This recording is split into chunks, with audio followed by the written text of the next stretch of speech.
Tuned into the Shadowsphere. Welcome to the Shadowsphere, where the whispered truth comes in loud and clear. Laugh in the dark as the clues appear. Yeah, we shine that light in the Shadowsphere. Thanks for tuning in and welcome to the Shadowsphere. Scals, hit record.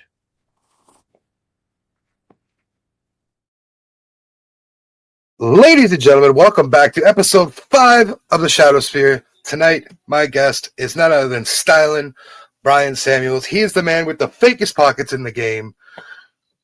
How are you doing? I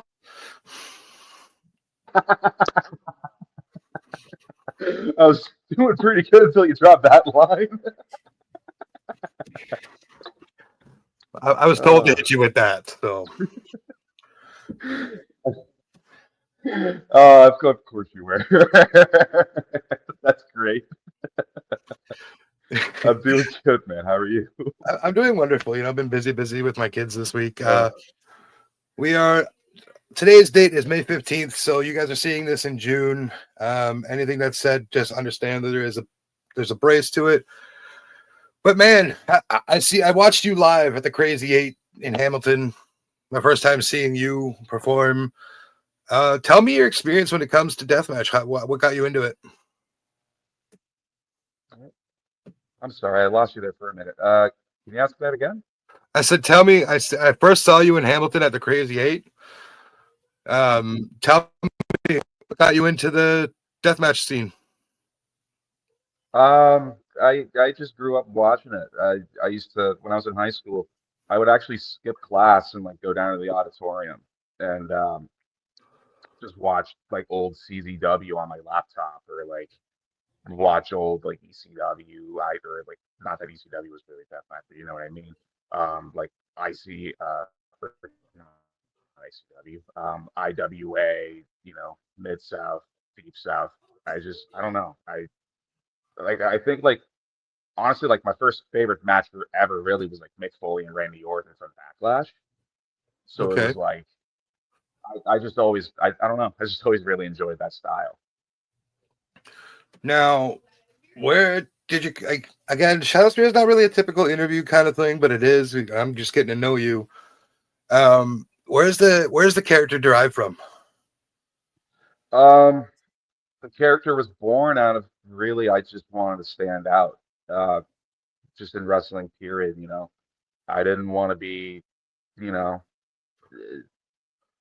a creator wrestler, for lack of a better term, with a fake name and not have anything to set me apart. So I figured, I could dress in like a very like outlandish way, and no matter what I do, people are going to pay attention to me because I'm going to look different from everybody else. Um, that, and like I actually have an unironic, like, I actually just really like Gene Kelly movies. Like Singing in the Rain's probably one of my favorite movies ever. I'm not even kidding. But yeah, and there's like a lot of different like things that bleed into it, and like are the reason why I came up with what I came up with. But for the most part, yeah, it was just so I could stand out. That's fair. I mean, it's good to stand out, especially in a world full of so many independent wrestlers and actual WWE, AEW pro wrestlers. You guys are all pro wrestlers. You make money doing it, but there's obviously a difference in level that you're at. But like, it's good to stand out in a world full of a lot of copycats, and that's great. When I first saw you at Crazy 8, I was like, oh, here we go, another Right to Censor kind of guy. No, I get that a lot though. I get bet. Right Censored, and I get IRS a lot. I got Timu IRS not too long ago. That's still kind of a compliment within itself, considering who IRS is. That's still a huge compliment, I would say. I mean, I guess it's nice that I remind people of certain people who they might have grown up watching. I guess that's a little bit of a pat on the back, but they don't have to Now, put teams. right, fair. How long have you been in this game now for?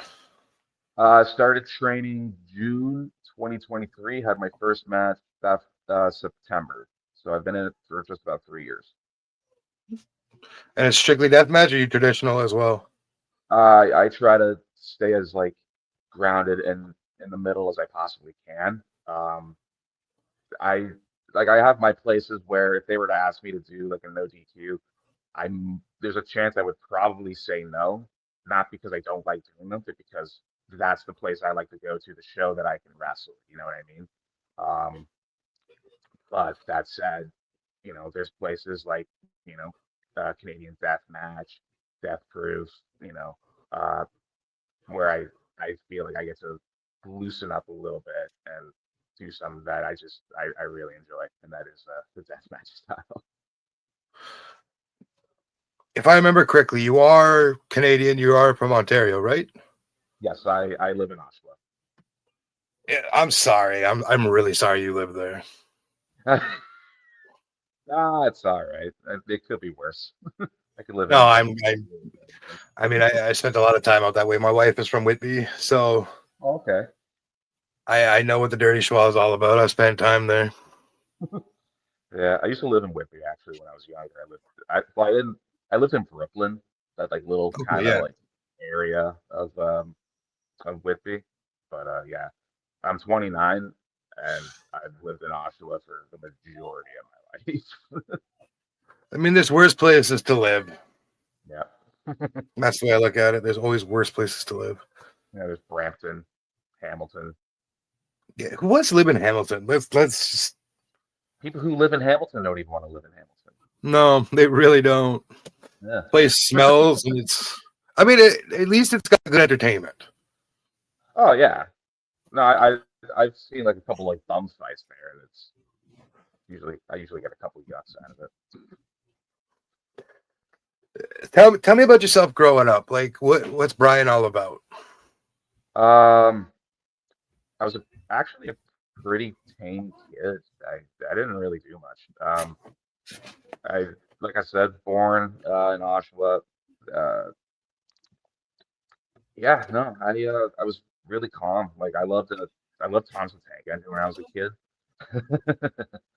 Um, and then as I got older,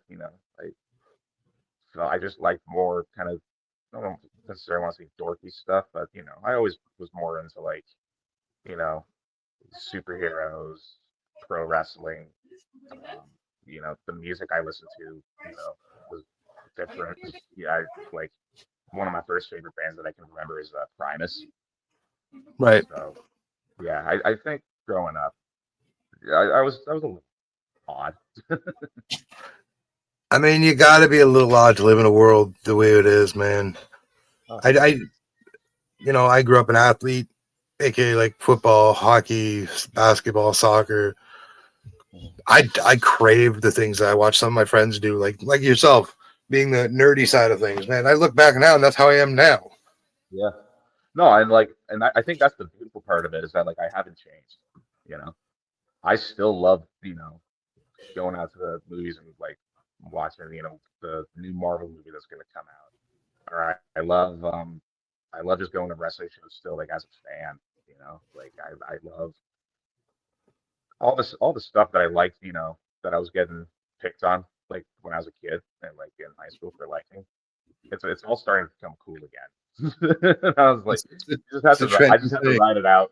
It is. You just got to ride it out. With with that being said, like you said in high school, you were more or less like the kid that was into nerdy stuff, pro wrestling. Yeah. So you're 29, you're 6 years younger than I am. So you're going to high school between '09 and 16? No. Well, actually, sorry.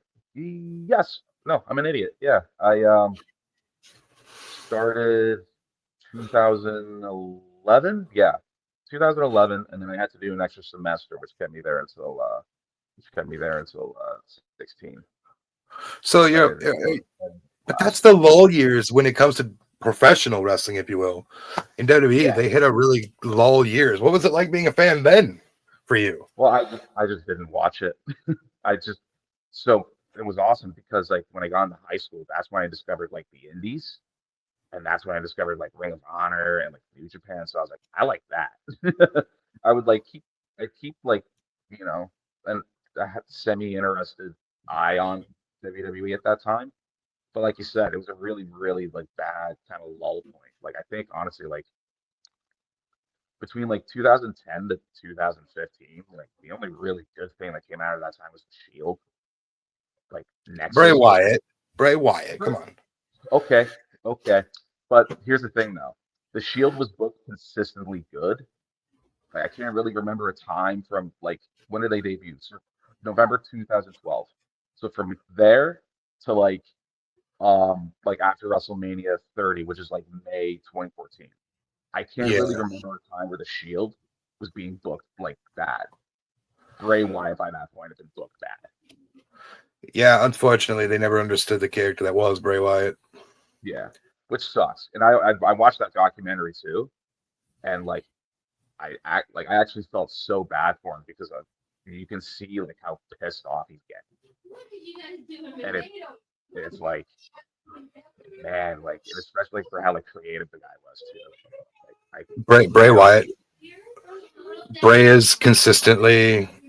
I put him. He's my all-time favorite. I have his words tattooed on my arm. Like I am the color red in the whirlpool, black and white. That's tattooed on my arm. Oh hell yeah! He is my all-time favorite. Mind you, still have Macho Man. That's my all-time goat. But like Bray is right there. Yeah. Because I felt like I connected with him more than anybody when it came to wrestling. Oh, he's once in a generation. No one's going to be like him. Definitely once in a lifetime. But I love what the Shield did too. I think there was a phenomenal thing as a faction. Yeah. And I love the way how they've all split and done their own thing. Well, and that was the really cool thing too, because like by that point I'm like firmly, into like watching the independents. So by this point, like I know who Tyler Black is, and like I know who like John Moxley is. Like I don't know who Roman Reigns is, right? But, I found out. You know what I mean? And then like you just said too, it's awesome like seeing how they all became like superstars. Like I mean, like I almost said like who saw that coming, but it's like everyone saw that coming. I literally, and you look at it, none of them are since that happened. None of them have really been booked poorly. You could argue Ambrose in WWE, but since leaving, he hasn't been made to look like a fool. Yeah, that last heel run that he went on was bad. I'm one of these guys. The Death Rider thing could have been better. That's fair. I don't pay attention to AEW much, so I'm not too. I don't pay much attention to wrestling in general. Basically, it just like was a little too one-sided, and it was just week after week of like them murdering people, and like having like matches with like dirty finishes. It was like all the worst things of like NWO, but it was like it was but it was like made even more annoying. Yeah, it's probably a fair assessment. I'll have to. I mean, yeah, okay. So, because I opened with this, and I've been told this by a few wrestlers now that I know, you went to Wrestle Court because of no or fake pockets. What is this all about? So do you just want like the full like backstory of like the fake pockets? I'm kind of here for it. I'm kind of committed to it now. I mean, I opened it with it, so I have to kind of see it through now. So what happened was it's New Noise Volume 2. So before that, for my like real job, I have to travel a lot. So I was actually out in Quebec, and realized, oh shit, I don't have any dress shirts. So, and I'm where I was in Quebec, there wasn't like any like Value Village or any like thrift shops, and if there were, I just didn't have like the energy to like try to get through French. So I just ordered them off Amazon, thought nothing of it. Got home, got the sleeves off, got to the show, and that Kyle, who I fully blame for all of this. So I'm putting on the dress shirt. You're gonna mess that guy. Oh God, I've already done it twice this year. I'm happy to do it a third, but uh, so he, I'm putting on the dress shirt. Like the pocket, it wasn't even a pocket. It was like the outline of the pocket, and it looked like there was a pocket, but you would try to like take your fingers in it, and there was just nothing there. Oh, So Tyler goes, "Oh, look at this guy and his little fake pockets," and but he's doing it loud enough that like it's a scene, and like Wade Allen walks up, and he's like, "Did I just hear someone here's got fake pockets?" And then Kyle's like, "Yeah, look at this sack of shit," and I'm like, "Oh my God." So then like the day just progresses and it's just going on and on and on. Like hardcore's getting in on it. Like Sean, Dylan, Maddie, they're all getting in on it. And I'm like, this Vander Cruz is getting in on it. Grant's getting in on it. And I'm like, Jesus Christ. And then this was the worst part. So then after one of the matches, I don't remember which one it was. They come in, into the back. They're all cut up, bloody, covered in glass and whatever. And PD Skills walks up to me. He goes, "Hey, you see that there?" I go, "Yeah." He goes, "You know what that is?" I go, "Oh." He goes, "Real blood, real glass, eyes up the pocket, fake pocket." And just walks away. oh, amazing. Yeah. So then, so we had a group chat for New Noise Volume 3, just so we can go over the matches, um, just so and then the promoters can talk to us, keep us updated on like things that are going on, things that need to be done, yada yada yada. And uh, somehow someone just brought up the pockets, and the whole group chat just started roasting me, like Matt Cash, Skills, Arrow, Kyle, Wade, all the promoters. Literally everyone is just throwing chirps about the friggin' pocket. So, I demanded wrestlers court so they could defend myself, and it unfortunately blew up in my face. And yeah, I lost. Well, at the time of this recording, I haven't spoken to that Kyle yet for the series, but I did get this information from Wade because he thought it was hilarious. Yeah. So when I'm sure he did. When I do sit with Kyle, I got to bring this up and thank him for this bit, because this is maybe I'm not going to do it. Maybe I will. We'll have to see where this goes. Maybe I'll just hit you with it one night and you'll be like, "Oh, this guy." But that is hilarious. It's gotten to the point where like people are like referencing it at shows that I'm not even on. Like, I'll get like random DMs.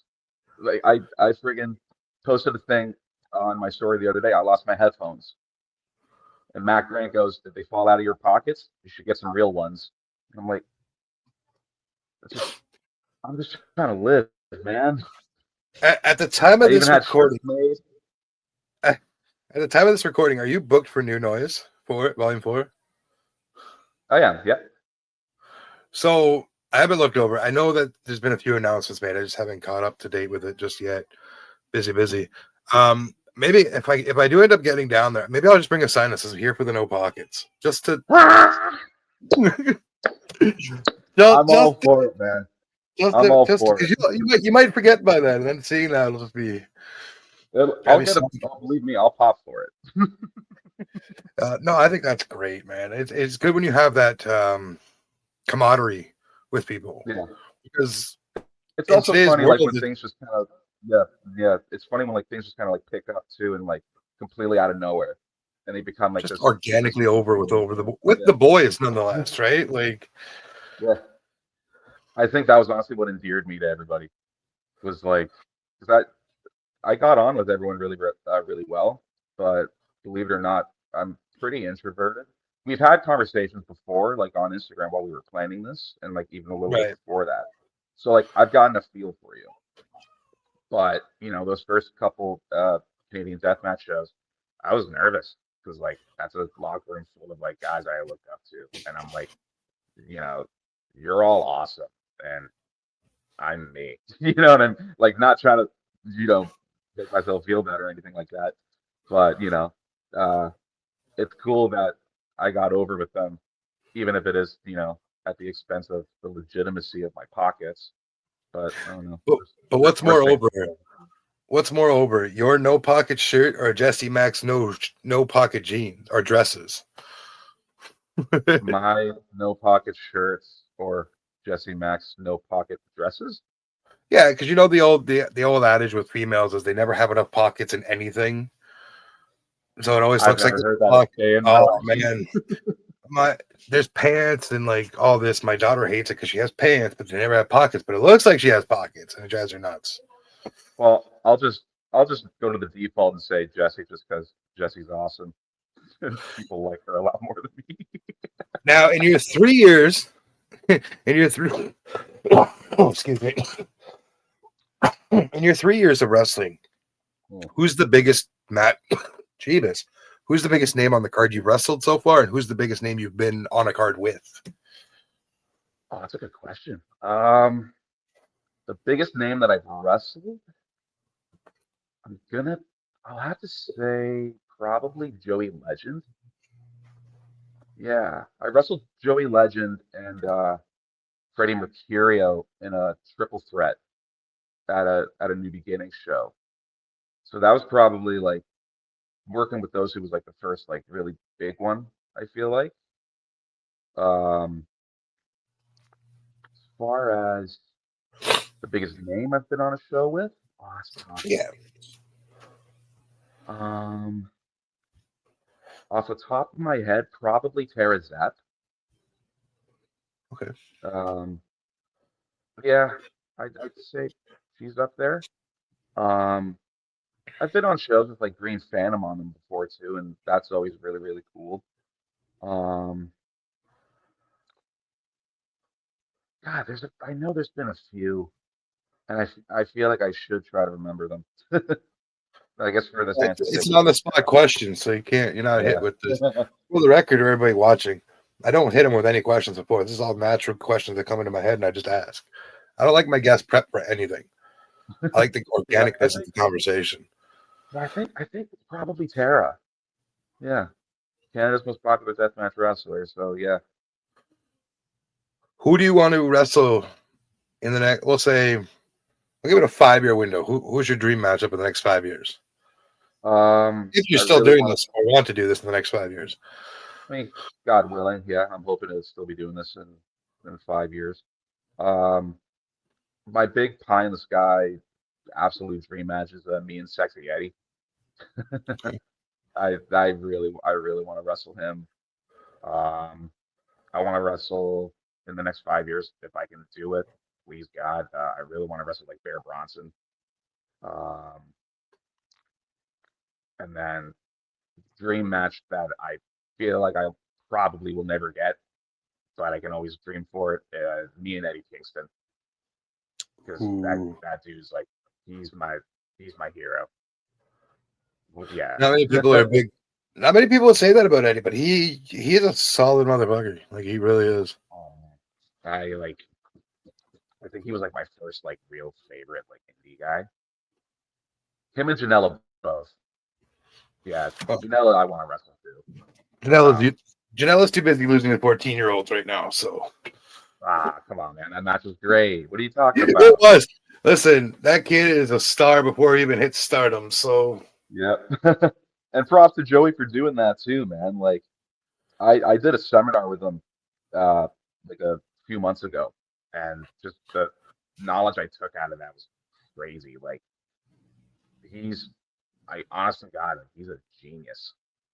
Like the way he books and promotes like those spring break shows, like they're matches that not even that you would think would never happen because of like, eras in time and whatever. Like, oh, people said Hogan and Rock would never happen, and here it is. You know what I mean? Like, this is a guy that'll book, you know, Minoru Suzuki and Orange Cassidy, You know what I mean? Like it's that Yeah. just crazy sort of like absurdist looking, and I love that.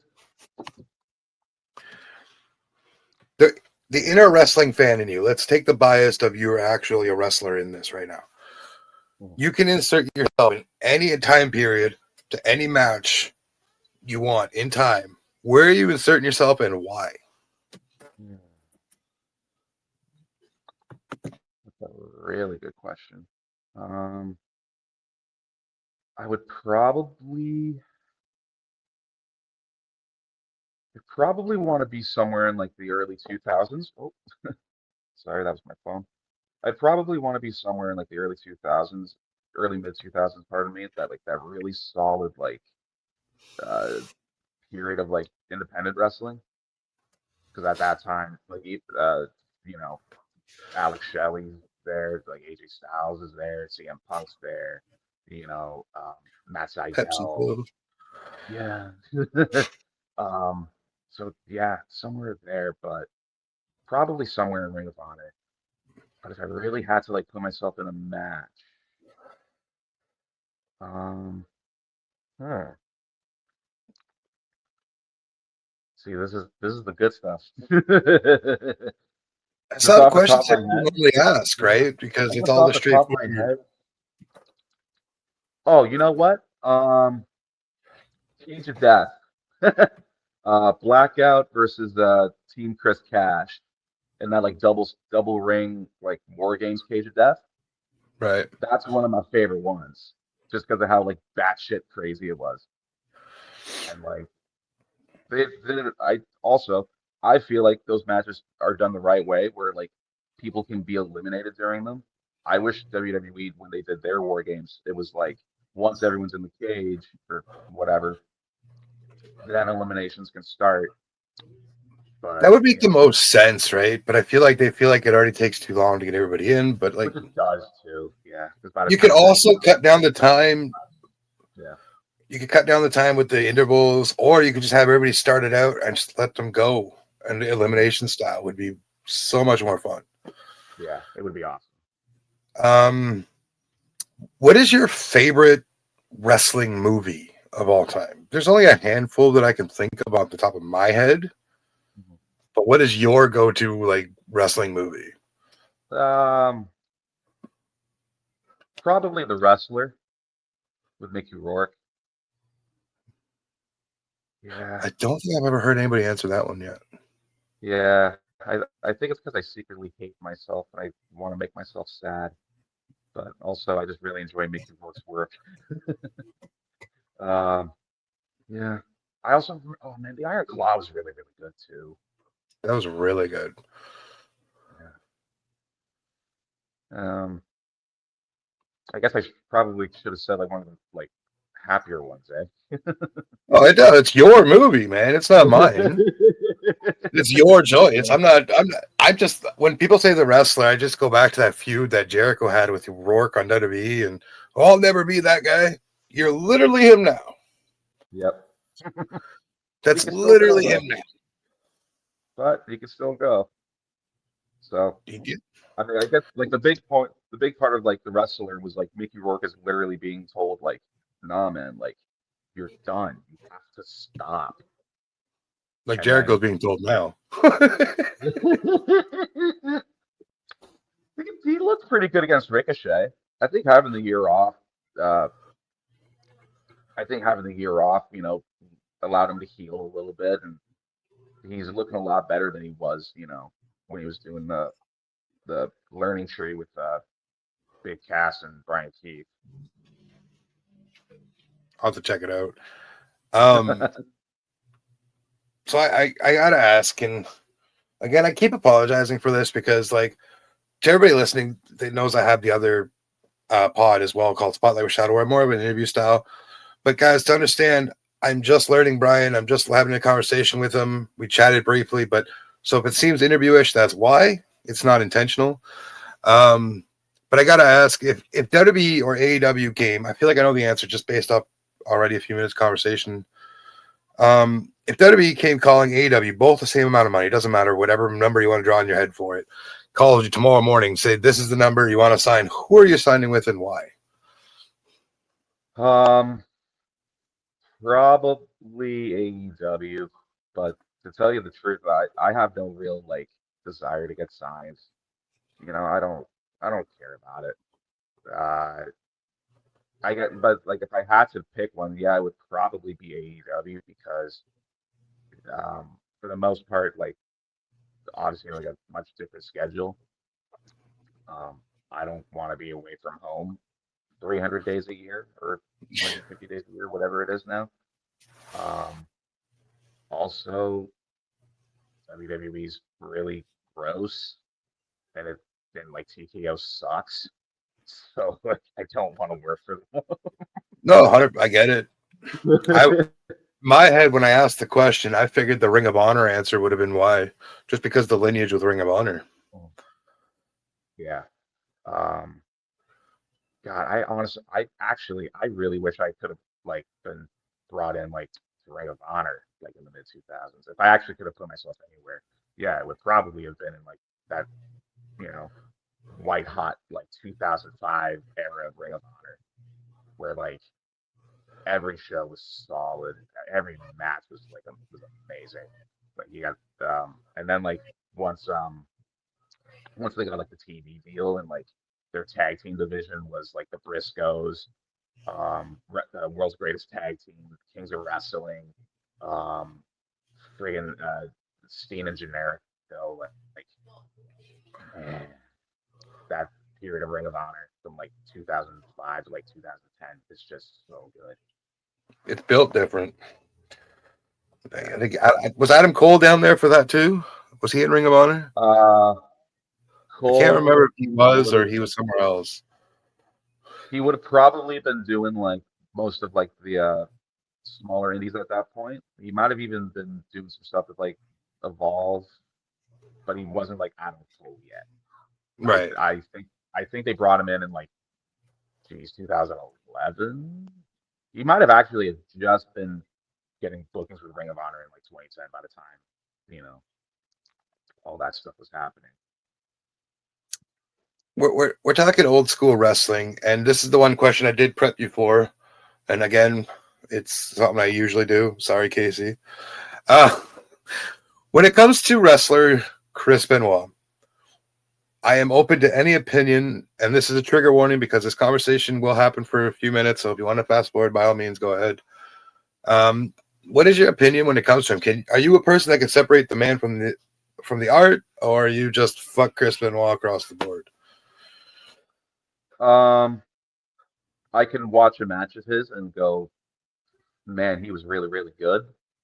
But at the same time, too, he did what he did. Then, there's obvious reasons behind it, and no one's ever going to truly know the reason why. At the end of the day, it's all speculation. But, um, he did what he did. People can try and excuse it and say, well, he wasn't himself. He had this, he had that. His brain wasn't right. And it's like, okay, but are you going to use that same logic when a drunk driver isn't in the right headspace, gets behind his car or gets behind the wheel, drives and kills two people? You know what I mean? Like, no, like he still did it. So, and like as a kid, Benoit was my favorite, but I can't really excuse that. Me, I'm a conspiracy theorist myself over years of research on it. I see both sides of the fence. I see the four corners of however you want to put it. I am indifferent to it, and I feel like he did it, but I also feel like somebody else did it, and it was staged to look like he did it. But again, that's my opinion. I'm not here to change anybody's mind. I'm not here to make anybody feel any type of way about it. Yeah. Because that's how I see it, not you. And that's perfectly fine. We're allowed to have different views and still get along. And that's the great part of wrestling is that you can do that. Great part of life. Well, I mean, the way the world is right now, I'm not sure that's the way it goes, but I try. Do you like to You like to travel? Like you said, you travel a lot for work. Does it take you all over North America? Does it take you all over Canada? I just go all over Canada. Uh, I have to at some point this summer spend like at least a month out of Quebec. I'll probably end up having to go to Alberta come the fall. Um, and then just going all over Ontario too. Like I next week I have to spend a week out in Stratford, which is a little, Home with Justin nothing. Bieber. Yeah, it's where the Beebs is from. That's about it. I guess they have Shakespeare in the park, but I digress. Um, you know, Probably and more then, famous, anyways. but and and then last week, you know, that was just that was on a construction site out in Barrie. So I go all over, but for the shoot for the real job though, like it's nice. It gets the travel bug. Like I got my job like right near the tail end of the COVID lockdowns. So I'm like sick, like a year of just being trapped at home, not being allowed to do anything. I'll absolutely fly out to Calgary. You know what I mean? Um, and it's actually benefited me a lot too, because like I flew out to Edmonton for a job, and I was out there for a month. So I would do drop-ins at Top Talent Wrestling, which is run by Harlan Abbott. So I got to Oh like yeah, go in there for a little bit and like learn a thing or two from it, which was awesome. get to double dip a little bit, shoot, and Yeah, yeah. Oh yeah, well, it's just meet great. these people and form some connections, and then yeah, just get like an Shake outside some hands, perspective. kiss some babies, make your name known out there, right? Exactly. Where's it taken you so far with wrestling? Where have you gone? Just across Canada? Have you ventured down to the States? Like, I will be going down to the States come August. Um, it'll be a joint show, Hybrid Championship Wrestling and 880 Wrestling. That's going to be my first time wrestling in the United States, which is awesome.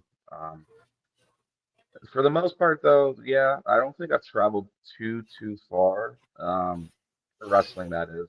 I think the furthest I've gone is like I guess Dunsville, up in the Niagara Falls area. yeah, I'd say that's probably the furthest. Um, but yeah, and it's still, it's only May, so like I really want to wrestle out in Quebec, um, NOW, ISW. Those are two goals for me.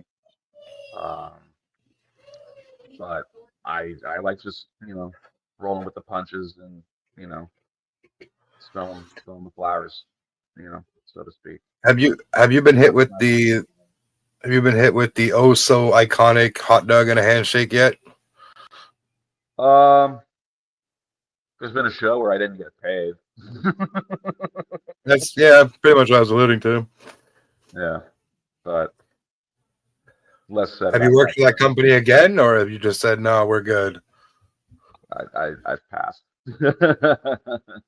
Good, because you don't want to give them Yeah, that benefit that they'll have to do it again because they'll just keep screwing yeah, you every which way. yeah, exactly. Do you have? Well, that answers that part of the question then. Without mentioning names, of course, do you have a wrestler on this like within the indies that you just despise and will not work with? Um,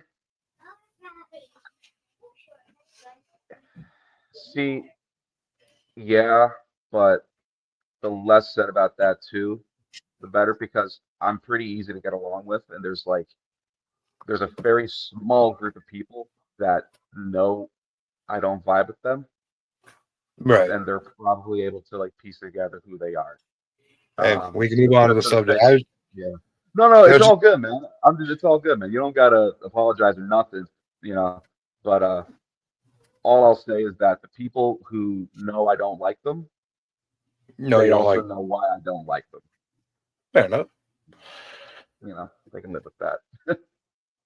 I I don't know how bad you got to be to have a dapper gentleman not like you, but there you go.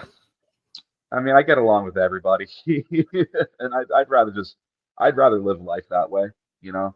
Um, even if like, that's not to say like, everyone likes me. I know there's people that don't like me, and there's certain things that I can work on, and I try to be a better version of myself, today than I was the day before, and that's all you can really do. One of the things I like to preach to my oldest son is you weren't born to be liked, you were born to be great, Mhm. right? Because it doesn't matter who likes you at the end of the day. You need to like yourself. Yeah, and I think this year I'm trying to like myself a little bit more and just try to, just be more aware of who I am and just be more okay with it, just be more unapologetically me. I spent like a pretty long portion of my life, you know, trying, to change who I was to, please certain people, and those certain people aren't in my life anymore. And for the first time, or at least in a long time, I like me, and that's a good feeling to I feel that I went through a transitional period myself like that, where I was trying to please everybody and it really didn't get me anywhere. And it made me somebody I didn't like. And like a have. lot of people didn't like me. Like Yeah. that I liked was the problem as they started looking at me like I was the problem, which I was. Mhm. But I've since I rectified it to a degree, I believe, at least that I could think of. And Mhm. I've been, like you said, unapologetically me going forward. Yeah. And I think part of, growing as a person is just learning like how to be, you know, how to be yourself and like understand like, you know, hey, these are maybe I guess like character flaws. Just Yeah. understanding like, who you are as a person and like maybe working on, you know, in my case, I had to work on, not being so defensive or not thinking, everyone was just out to get me or like everyone else was the problem and not me. Um, Especially when I look back, like when I was in high school, I was a mouthy little piece of shit. Yeah, high school, I still talk to some people from back then. And they're like, I've gotten compliments from them, man, you've grown up to be a great person and this and that. But in high school, you were fucked. And Yeah, I was like, like, but that's the important part is like, you and I can look at the past versions of ourselves and be like, yeah, we've grown. And I I, continue. It's yeah, important to try to continue to grow every single day. I could almost pinpoint, and I credit my daughter. She'll be 7 this year. I have 2 older boys ahead of her, and then a younger boy under her. But at some point in 2019, when she was born, something just clicked inside of me, Mhm. and I calmed right the fuck out. Like I just chilled out. Yeah. I credit her with being like my wife too, but like my daughter is Mhm. somehow my peace. Like Yeah. she's brought me where I needed to be. Yeah. No, for sure. And like, and I think that rules is like just having that thing that like keeps you grounded, and it's just like it like you said, it brings you peace. Like I don't have kids. I have a niece, and I love that kid. I've got my dog. Um, that I oof, he's already getting up there in age too. He's like 10, so now I'm just like, all right. I'm just trying to enjoy like all the time I got with him left. But yeah, I, I, I love I love that kid. I mean, like you're talking about your character, like not your character as the wrestler, but your character as a human being, and how you're more like, oh, you're not as introvert and stuff like that. I'm not sure you remember because I'm sure you talked to many people that day, but we had a brief interaction at Crazy 8 outside, and it was very brief, but you were very approachable, and I appreciate Yeah, that because it opened that door. Once I had a response from you, be like, okay, I'm gonna message him and see if I can interview him because yeah, you gave me kind of that little approachable approach, right? yeah. No, I try to be like that with everybody. Um, like I remember when I first started going to shows and like just being like really intimidated because some of these guys, you know, didn't look very approachable, and in some cases, they weren't. So, also, I'm not intimidating enough to be a guy that's not approachable, so I might as well be approachable. But you know, like I said, I would rather just be cool with people and just be nice with people. And like, I didn't even start selling merch until like this year, really. Before then, if someone liked what I was doing and wanted to support me, they could just buy me a beer and we'll just, shoot the shit about wrestling for like 5 minutes. I like being known as someone that's just easy to talk to, especially like when it comes to like someone being a fan and just want to come up and say hi. You said you just started selling merch recently. Mhm. Have you ever thought about selling the shirt with no pocket and then marketing it as a separate purchase if you want the pocket? Like it's there, I've had a couple people, sold separately as the pocket. I have had people pitch me that idea. We're working on it, but I think you might. I think I you love might be. that. And like a lot of people don't understand. Like they're like, oh, there's no like. I think it's even trending right now on social media. I think it's X or even Instagram, where somebody came out and said something about, oh, you don't make money in the indies, and wrestlers like some of us just love it for the fucking game. Yeah, Like I can guarantee you, I have lost more money doing this than I have ever made, and I'm fine with it. Because I enjoy it. It makes me happy. that's just You it, know? right? If you love it and you Yeah, enjoy it, like yeah. what else are you gonna do? Life is short, so go do dumb shit. Have you had any crazy fan interactions yet? Um, I won't classify this as crazy, but I will classify this as the fan being a fucking asshole. uh, so it's New Noise Volume 2. So everyone has already been making fun of my pockets. Uh, so then I'm standing at the entrance getting ready for my match. So the entrance was like the side entrance of Club Absinthe. So like I'm outside and there's this ridiculously drunk fan. Like he's just been a nuisance for everyone that day. Like he was just touching everyone, getting in everybody's way. And so I'm standing at the door waiting for my music to hit. He goes, "Oh, I know what you are. You're like the manager, right?" And I go, "No, I'm the guy, like in the match." He goes, "Yeah, like you're a manager, like you're managing like one of the guys in the match." I go, "No, like I'm actually wrestling." And he goes, "Not with that physique." He just walks in. And I'm like, "What the fuck?" Before I even had a chance to say anything back. That's honestly probably like the only unpleasant interaction I've had with a fan. 3 years. That's not bad. Yeah. I Uh, feel like I got off like pretty easy, you know? Considering probably Yeah. some of them are just weirdos, but I mean, like like I didn't appreciate being called fat, but it's also like the guy's not wrong. Maybe he's just being observant. I can't. I know what happened, but I can't remember again what point of the card it was. It might have even been during your match. I don't really remember. Do you remember at the Crazy 8, there was this lady in the crowd who was just gone. Like she was faded. Like she was gone.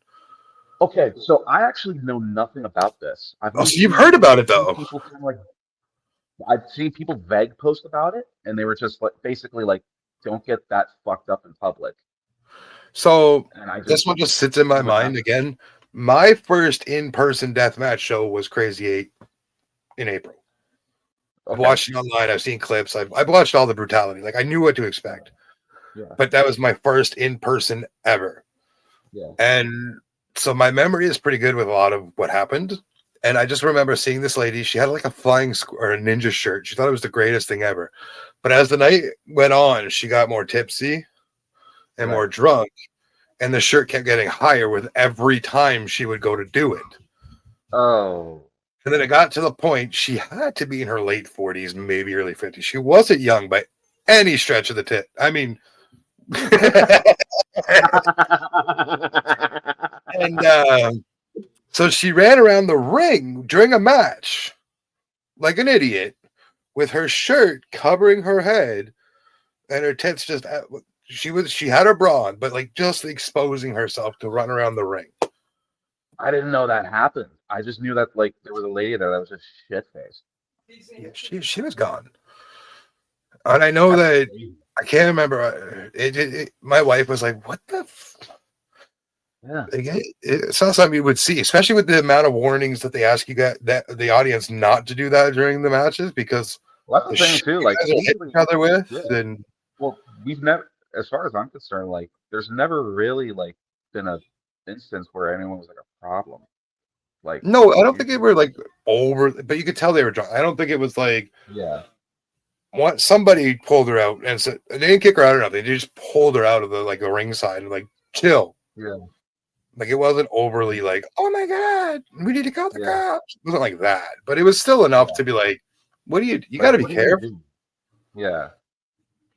Like, oh, yeah. No, I didn't even know that happened. Yeah, I was probably just backstage, like just trying to like stay focused and like not the have the one thing anxiety that attack. the one thing I do got to give you credit for, and a lot of you actually, and I said this before in an interview as well. You guys, for the brutality of what you do, are extremely safe. And I love that for all of you because I didn't see any of you leaving with any absolute gory injury, nothing. Mhm. Bloody, yes. But anything severe, no. No, and like the guys that I worked with that day, like Zach Kyle's like my best friend, and that was my first time ever wrestling with glass. So if there was anyone that I was going to trust with that, it was him. And and then going into the finals, you know, I had Matt Cash, Tyler Arrow, and Josh Vandercruz, who are all awesome. They're all like wickedly awesome people and some of the best in Ontario. So like I knew I was gonna be safe and like yeah, like I think I think there's a real camaraderie in the locker room there. And and I think everyone there is just like I said, everyone there is really, really good and they know how to do this shit safely and not injure somebody. And there's historically been shows um, all the way back in like the mid 2000s where guys weren't getting trained, and they were just being reckless and unsafe with each other because that was all they knew how to do. And I'm really thankful because I feel like we've kind of evolved out of that. And I think especially in deathmatch, like there's such a higher emphasis on like having excellent in ring work and like being safe and not being an idiot. Yeah. I mean, the biggest incident that comes to mind is mass transit and, oh my God, New Jack, when it comes to very unsafe, untrained people being mass transit. Um, I don't say this because they partly sponsor this series that I'm doing this time around, but I feel like Canadian Deathmatch is really changing the scene in Ontario because it's opening up a lot of like companies around here that maybe not be used to other talent coming up here and giving them a look. And I think they're really making a change up here. No, and I agree with that. I've certainly benefited from Canadian Deathmatch being a thing. Um, I've had like some really, really fun matches, and I've worked with some really terrific people. One second, keep talking. I'm trying to figure out my camera. Well, sure, no problem. And working there, like it definitely put eyes on me, and it definitely opened the door for me to get more opportunities in other places. And it, you know, I even as far as like just me doing my promos there, you know, it allowed people because people are taking notice of it and people know that it's like white hot. So people are, watching me work there and they're like, oh, he's not bad. You know what I mean? Uh, so yeah, like I can't say enough great things about being that Canadian Deathmatch and like what they've been doing and just how they treat me there too. Like the way they treat everyone there, honestly, like it's a wonderful place to work. They're amazing guys down there, and I enjoy talking with them. I actually have them planned as a future episode. So Okay. For this series specifically. A few minutes ago, you alluded that Kyle is one of your best friends. I met him through one of my best friends, actually, which I don't know if he's introduced you to the band Burning Bridges. No. One of his close friends, Phil, introduced me to him, and then we got spinning. So I've actually known about Kyle for like 4.5 years before I even interviewed him. Okay. So he was one of like the very first wrestlers that I kind of started watching on Instagram. Yeah. So that was cool. So that's a nice little connection there. Yeah, I met Kyle my first day of wrestling training. And like just right off the bat, like we kind of had a kinship. Like we had like this a similar sense of humor. He's got that Captain Spaulding tattoo on his arm.